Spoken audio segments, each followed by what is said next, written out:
Sabay tayo yan mga kausa. Paling pag-uusapan natin ngayon yung pinakamadaling mantra na ginagawa ko. Ito lang day 1 ko pa lang siya ginagawa. Parang iba, matagal ko lang ginagawa.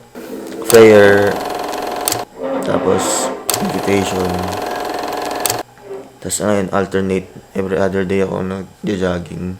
Jogging, edit ng maaga. Jogging, edit ng maaga. Pero ngayon yung pinakamadaling mantra na ginagawa ko.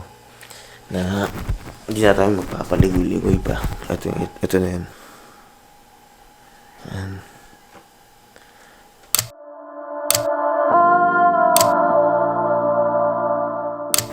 Ang pag-aapira sa sarili sa harap ng salamin, yun yung pinakamadaling mantra na ginagawa ko. Wait, lang ako. Sa totoo lang, mga kosa, natutunan ko lang siya parang January. Narinig ko na siya. Tapos, ngayon ko lang siya ulit na napanood yung mismong buong podcast tungkol doon. Na pang mumug yan. Tapos nag-download ako about doon.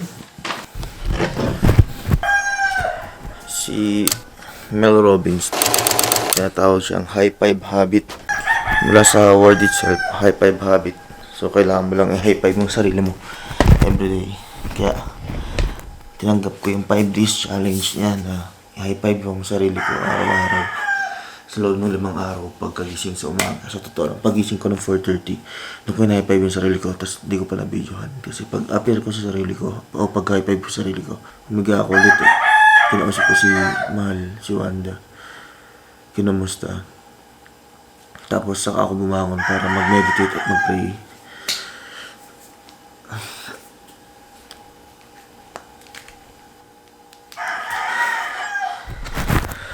Mag-30 push-up din ako everyday. Nandito naman tayo sa magalukong opisina dahil ito ang aming tambakan ng gamit. Bali, explanation lang ng mga kausa nung high five habits. Parang apiran mo lang yung sarili mo everyday. Tapos, kunyari, apiran ka ng isang tao. Kaya pag masaya, parang congratulations yun eh. Parang ganun eh, di ba? Pag masaya kayo, kunyari sa basketball, nakashoot ka. High five yun, boy. Malamang, mahatik yun, high five ka nun. Natin yung konti yung background doon, diba? Nag-ano ako ng konti. Try natin baguhin pa.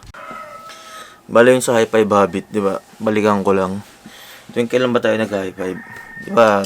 Tuwing, high five. Masaya. Uy, ayos yan. Ginawa mo, di ba? Parang kinukongratulate. So, na mental condition na tayo kung saan ang high five ay isa sa pinakamagandang bagay na may nagawa tayo. Mayari, basketball, nakashoot ka. Nice one. Ganoon, di ba? Maingay yung mga manok. Nag-keep pa ako ng mga kung ano-ano dito eh. So, dun sa high five habit, parang pinag-iigting mo dun yung relasyon mo sa sarili mo. Kasi parang kina-congratulate mo o sinasabihan mo yung sarili mo na may nagawa kang maganda. Di ba gano'n naman pagka nag-high five? Uy, may nagawa kang maganda. Parang gano'n, di ba? Ngayon, sa high five habit na yun, sa umpisa, parang kapon ko siya ginawa eh. Bago matulog talaga. Cringy siya eh. Parang, hindi bang cringy? Parang, medyo unease sa pakiramdam. Parang hindi siya, pag-high five, parang, nagkaroon pa ako ng ng goosebumps eh. Kasi, parang, hindi siya okay sa pakiramdam sa umpisa. Siyempre, naninibago ka eh. New habit, diba? Feeling mo, weird ka, tapos parang, kakaiba sa reaction. Parang may kakaibang reaction na parang, hindi, parang ganun eh. Ako, high five ko sa sarili ko kasi una dahil maaga ako magising.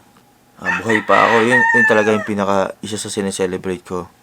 Ang daily, hindi birthday breed day.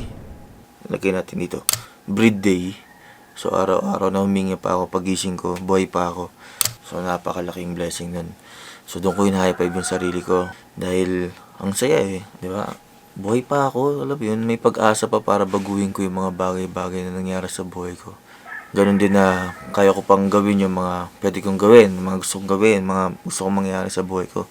Kaya ko pang gawa ng paraan Bagong buhay, bagong pag-asa every morning, di ba? Kaya nasabi kong pinakamadaling mantra talaga yung pag-appear sa sarili. Kasi yung mga mantra, hindi naman talaga nag-work sa bawat isa yan eh. Kasi hindi mo pinapaniwalaan. Yun nga mga kosa, no?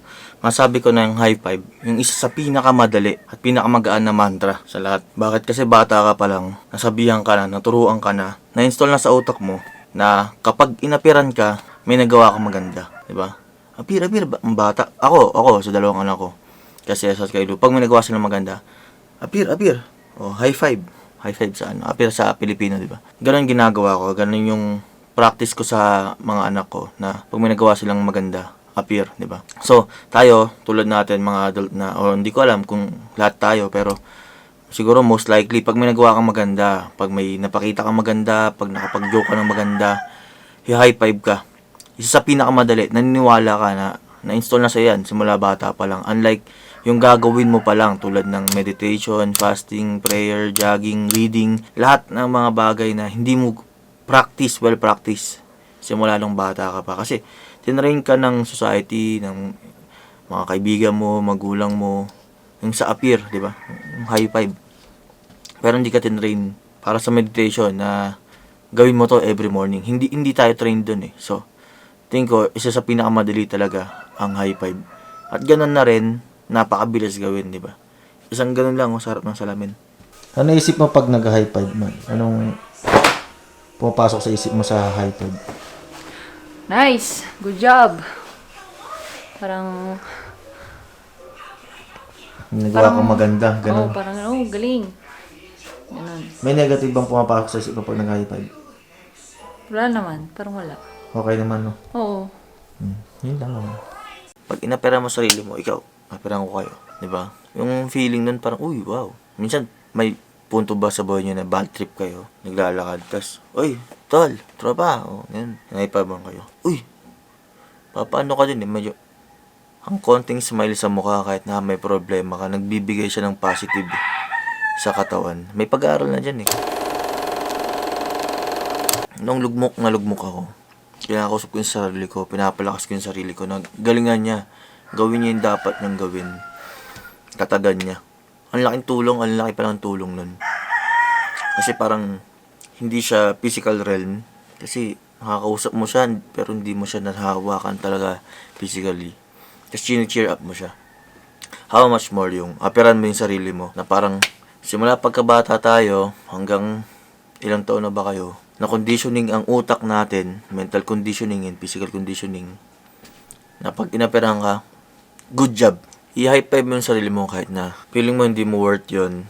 Para lang, ayun nga, celebrate mo yung birthday mo. Kahit na hindi ka nakapunta ng gym, kahit hindi ka nakapag-jogging, kahit hindi ka nagising, kahit na hindi mo nagawa yung mga dapat mong gawin o yung mantra na gusto mong gawin everyday. Yung high five mo yung sarili mo kasi buhay ka. At habang buhay ka, ang dami na iinggit sa buhay na meron ka na hindi mo lang alam. Kaya, celebrate. At yun nga mga kosa, pang 5 days ko na inaperan yung sarili ko. O, high five ko yung sarili ko sa harap ng salamin. Mga pagbabago, feeling ko, naging okay na. Alam yung ramdam ko na hindi na ganun tulad ng dati na parang hindi okay yung pakiramdam. Parang naninibago ka. Ngayon okay na. Parang, kasi ginawa ko yung alarm ng cellphone ko sa salamin. Kaya pag pinatay ko yung alarm, high five kagad sa sarili. Parang naging regular na, nakikita ko ng sarili ko na, okay. Parang nasasanay na ako. Tapos, nakikipag eye to eye contact na ako sa sarili ko nun. Kasi aperam yung kamay mo. Nakatingin sa kamay eh. Kahit na alam mo namang mag-a-appear talaga yun. Tingin sa kamay, tapos titingin ka sa mata. Nagdadagdag na ako pag-appear kong ganun. Gumaganon pa ako eh. Binabaril ko pa yung sarili ko kasi parang nagiging proud ka sa sarili mo na nagawa mo yun within 5 days. Kung itutuloy ko siya, itutuloy ko siya. Napakaganda, napakabilis at napakadali lang na mantra. So, challenge ko yung mga manonood nito. Kung gusto nyo gawin din yon, ayos din. Maganda sa pakiramdam. Salamat. At tingin ko hanggang dito lang mga kosa. Salamat sa pakikinig. Salamat sa panonood. Salamat sa mga nag-subscribe. Hindi namin kayo pinipilit. Basta mag-subscribe kayo kung gusto nyo. Kung hindi nyo gusto, okay lang. At masaya kami sa resulta na meron ang aming channel. Kung may na-share kaming maganda sa inyo, share nyo sa iba. Salamat sa patuloy na sumusuporta at nanonood. Ang lagi namin sinasabi, gawa lang ng gawa para may mababalikan. Effective para sa lahat yun. At hanggang dito na lang. Hindi ako magtatakip ng ganyan. High five tayo. Inisol ko yung itong keeper water. Hindi ako nagkakapos ang mga. Isa rin ko sa parang naging mantra ko. Monday ko sa Sunday. Iba na. Tapos kung mag-jogging, mas okay yung utak ko ngayon kaysa nung Saturday. Sinat ko yung isa. Kung napagod na ako ng buong week na yun. Tapos fresh start na ako. Tenga ko.